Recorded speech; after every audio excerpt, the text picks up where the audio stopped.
Spurs get their 25th win of the season and the first of 2026. 123-113. Dylan Harper with 22 points. He's with Jacob and Sean now. All right, Chris, thank you very much. Joined by the 19-year-old Dylan Harper, man. Yes, sir. What did it take to get this win tonight on the first night of a back-to-back? I mean, just our level of just dedication, focus going into the game. We knew this was a tough team. Obviously, last year they're in the finals, so, I mean, can never take a team like that for granted. So just coming out here with the mentality of doubling down on our game plan. Let's talk about your game and your ability to get to the basket. We had a number of plays from you tonight. We had you beating Pascal Siakam in the open court, but this one is what dazzled all of us. I'll freeze it right there. And this is what we talked about for our HEB Inside the Game. You have a limited amount of space here to work with. You have a help defender in this territory here. You have this guy already forcing you toward that direction, and then go ahead and run it like we did. And then there's that low crossover, freeze it, and you created this much separation between those two guys and managed to split both defenders for an easy layup. Can you kind of talk us through that move and that play? I mean, just putting the work in. I mean, I think that's a move I work on a lot. Obviously, 2-3 bad games, just getting in the gym and just focusing on myself and just, I mean, how can I get back to being me? So, I mean, today I think showed that all the work I put in, I mean, it ain't going to come in one day, but I think little by little you get little flashes like that. Yeah, I had a good conversation with your dad on the road earlier, I believe it was in Cleveland, and he said something to me, and you realize this too, and you said 2 or 3 bad games, but it's a long season. So you put those in the past and you continue to work. And he said, the only thing I'm going to tell him is he missed a couple of free throws because you're going to miss. I missed none today, so we can't say that no more. Yeah. So you missed some shots, but you talk about your mindset, like you said. You have a couple off performances and you come back and you play a terrific ball game tonight. Yes, sir. I mean, I just credit it to, my work ethic. I think I've been like that since I was young. You're going to go through highs and lows, but the team does a great job of telling me, from coaching staff to the teammates. They just tell me, long season. My college season would have been over already. Yeah, that was the other part we were talking about before you came out here. Yeah, so, all of that.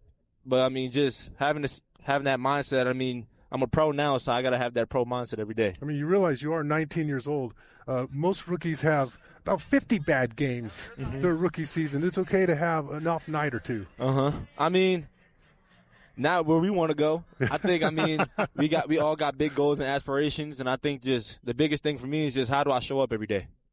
When we talk about your game, you're so good with your offhand. You're so good with both hands. When in your basketball career did you feel that click? I think.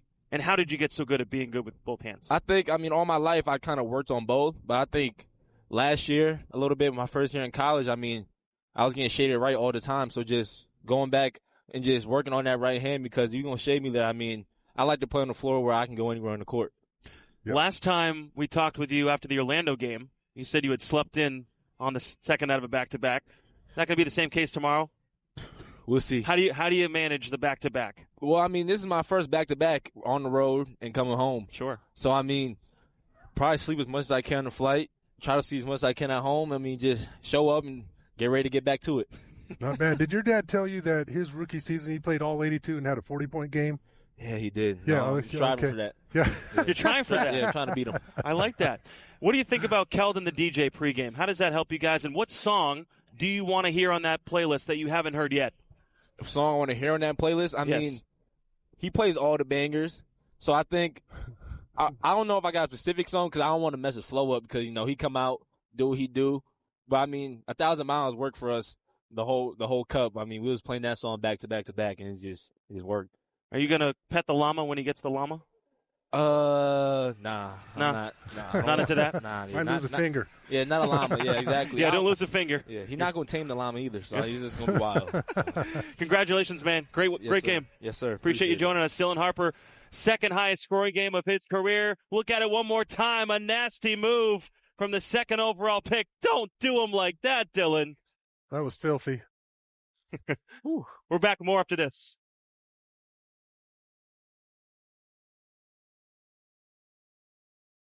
25 wins now on the season for your San Antonio Spurs. They're 15-1 against sub-500 teams, 11-2 against the Eastern Conference. But how about this one? 10-3 on the year without Victor Wembanyama in the lineup when De'Aaron Fox does play. Chris Miles here with you from Gainbridge Fieldhouse. And how about the game that De'Aaron Fox had tonight? Yeah, you look at the box score and you go, 24, 7, and 4. That's good.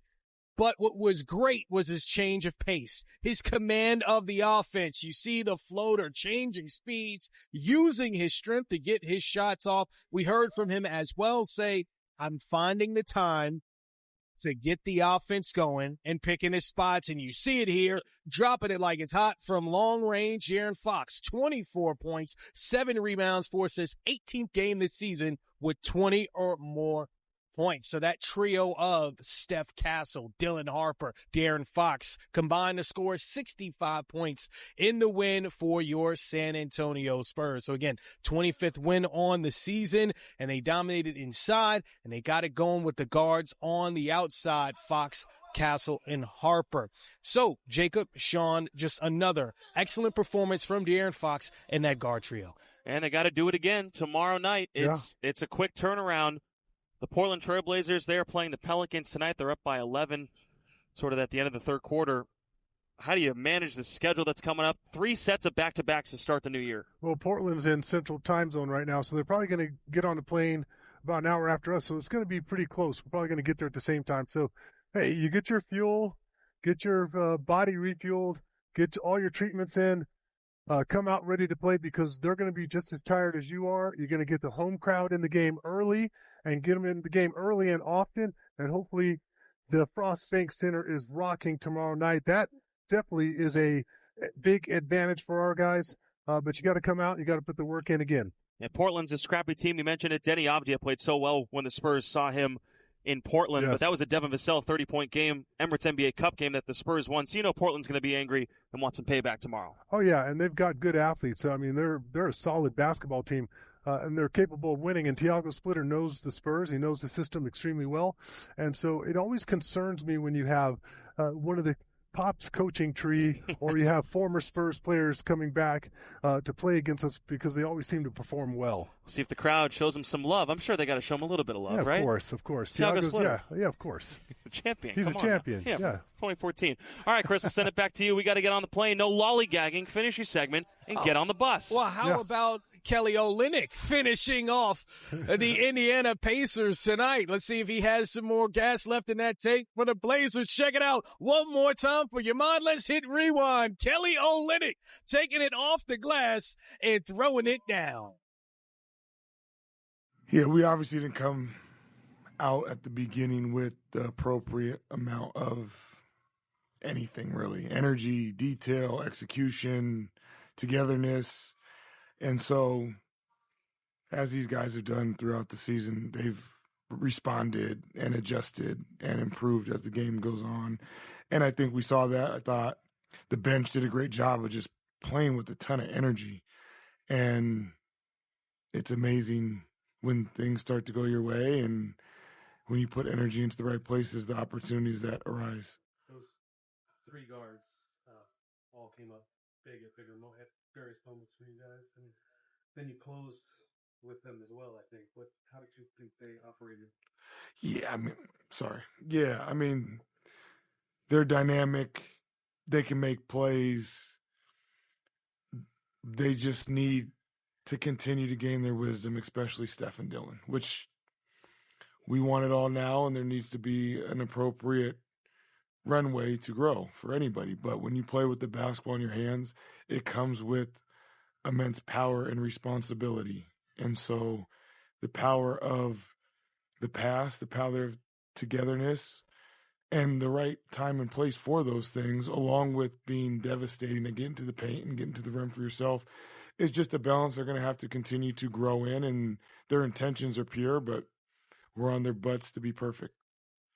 Did you appreciate how Keldon played through a little bit of took a spill in the first half and played through that in the second half? Yeah, he had a couple of funky plays in the first half that were kind of not his fault, but also frustrating at the same time.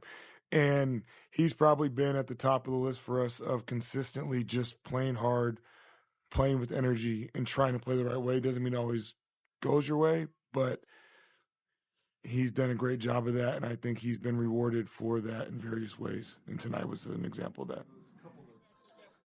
That was your Western Conference Coach of the Month, Mitch Johnson, and it's going to be a quick turnaround for the San Antonio Spurs. As he said, the Portland Trail Blazers tomorrow. It's 3 sets of back-to-backs in the next 3 weeks, so the San Antonio Spurs, they have their work cut out for them. A scrappy Portland Trail Blazers team tomorrow night. Not a lot of time to turn things around and get to San Antonio for that home game. For our entire crew, Sean Elliott, Jacob Toby, and everybody else, we thank you for hanging out with us as the San Antonio Spurs get their 25th win of the season, sitting second place in the Western Conference behind 22 points from Dylan Harper. And Stephon Castle and De'Aaron Fox combined to score 65 as a trio.